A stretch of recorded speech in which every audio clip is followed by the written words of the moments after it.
Supreme court ने LAHDC election का notification रद्द कर दिया है। साथ ही एक हफ्ते के अंदर नया नोटिफिकेशन जारी करने की हिदायत जारी की गई है। सुप्रीम कोर्ट ने लद्दाख इंतजामिया पर 1 लाख रुपए का जुर्माना भी लगाया है। आपको बता दें कि इलेक्शन सिंबल को लेकर नेशनल कॉन्फ्रेंस ने सुप्रीम कोर्ट में अर्जी दाखिल की थी, जिस पर सुनवाई के दौरान सुप्रीम कोर्ट ने कहा कि नेशनल कॉन्फ्रेंस को चुनाव चिन्ह हल करने का है अख्तियार, और जम्मू कश्मीर हाई कोर्ट ने NC को हल चुनाव चिन्ह अलॉट करने की हिदायत दी थी। फैसले के खिलाफ लद्दाख इंतजामिया ने सुप्रीम कोर्ट में अपील की थी। गौरतलब हो कि 10 दिसंबर को लद्दाख ऑटोनोमस डेवलपमेंट काउंसिल का इंतखाब होना है।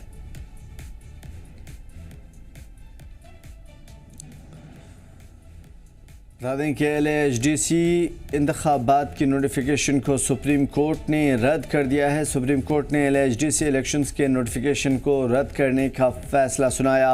साथ ही एक हफ्ते के अंदर नया नोटिफिकेशन जारी करने की हिदायत दी। सुप्रीम कोर्ट ने लद्दाख इंतजामिया पर 1 लाख रुपए का जुर्माना भी लगाया है।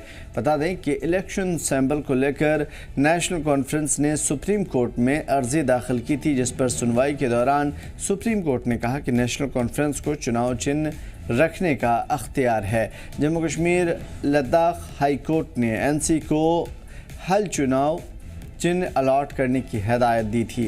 फैसले के खिलाफ लद्दाख इंतजामिया ने सुप्रीम कोर्ट में अपील की थी। गौरतलब हो कि 10 दिसंबर को लद्दाख ऑटोनोमस डेवलपमेंट काउंसिल का इंतखाब होना है। अब देखना काफ़ी ख़ास होगा कि नया नोटिफिकेशन कैसे जारी किया जाता है। हालांकि 1 हफ्ते का टाइम दिया गया है, लेकिन 1 हफ्ते के अंदर ये सारी चीज़ें करनी थोड़ी सी नेक्स्ट टू इम्पॉसिबल है। LAHDC इलेक्शन का नोटिफिकेशन फ़िलहाल रद्द कर दिया जा चुका है। सुप्रीम कोर्ट ने ये नोटिफिकेशन रद्द किया है और 1 हफ्ते में नया नोटिफिकेशन जारी करने की हिदायत दी गई है। नेशनल कॉन्फ्रेंस को चुनाव चिन्ह यानी हल रखने का अख्तियार रहेगा, सुप्रीम कोर्ट ने कहा है, और 10 सितंबर को LAHDC के इलेक्शंस होने हैं। अब देखना ये होगा कि ऐसे में अब और हमारे साथ इस सिलसिले में सैयद मोहम्मद रज़ा तर्जुमान नेशनल कॉन्फ्रेंस जुड़े हुए हैं, उनसे बातचीत करेंगे। सैयद मोहम्मद रज़ा साहब, इस वक्त सुप्रीम कोर्ट की जानिब से बज़ाहिर जो फ़ैसले सामने आ रहे हैं, उससे ये साफ पता चलता है कि नेशनल कॉन्फ्रेंस की बड़ी जीत है।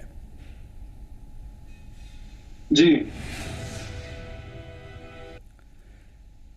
बिल्कुल। तो ये जिस तरीके से ये फ़ैसला दिया है सुप्रीम कोर्ट ने, इसके बारे में हम ख़ास तौर पे तफसीलात से जानने की कोशिश करेंगे कि आखिर क्या नेशनल कॉन्फ्रेंस को ऐसा लग रहा था कि कहीं न कहीं LAHDC इंतखाबात में नाइंसाफ़ी हो रही है चुनाव चिन्ह के मसले को लेकर के?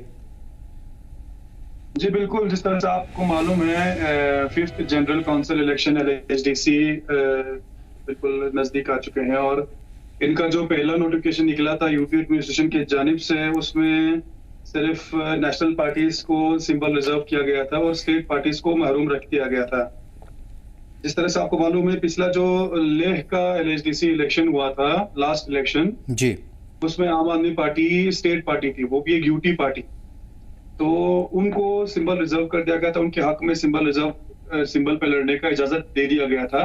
लेकिन नेशनल कॉन्फ्रेंस जो कि एक स्टेट रजिस्टर्ड पार्टी है और हम इलेक्शन कमीशन के साथ रजिस्टर्ड है, हमें इस हक से महरूम रख दिया गया था। तो ये हमारे लिए बड़ा शॉकिंग था उस वक्त। इस सिलसिले को लेके फिर हम पहले हाई कोर्ट गए, तो हाई कोर्ट सिंगल बेंच से हमारे हक में फैसला आया। फिर डिवीजन बेंच में गए, जहाँ पे उसमें भी जो है हमारे हक में फैसला आया, जहाँ पर यूटी एडमिनिस्ट्रेशन ने सरप्राइजिंगली 300 पेज का अपील किया था हमारे खिलाफ, तो वहां से भी हमारे हक में फैसला आया। उसके बाद जो है सुप्रीम कोर्ट में यूटी एडमिनिस्ट्रेशन चली गई थी, तो उस सिलसिले में भी आज बड़ी खुशी की बात है कि हमारे हक में फैसला आया है। और ये जीत सिर्फ लद्दाखियों का जीत नहीं है, ये जमहूरियत की जीत है। जिस तरह से आपको मालूम है, पोस्ट अगस्त 5 2019 यहाँ पे असेंबलीज की वो सिस्टम जो है खत्म कर दिया गया है। यहाँ से मिनिस्ट्रीज जाती थी लद्दाख की तर्जुमानी करने के लिए, MLAs हम भेजते थे, वो सब खत्म हो चुका है।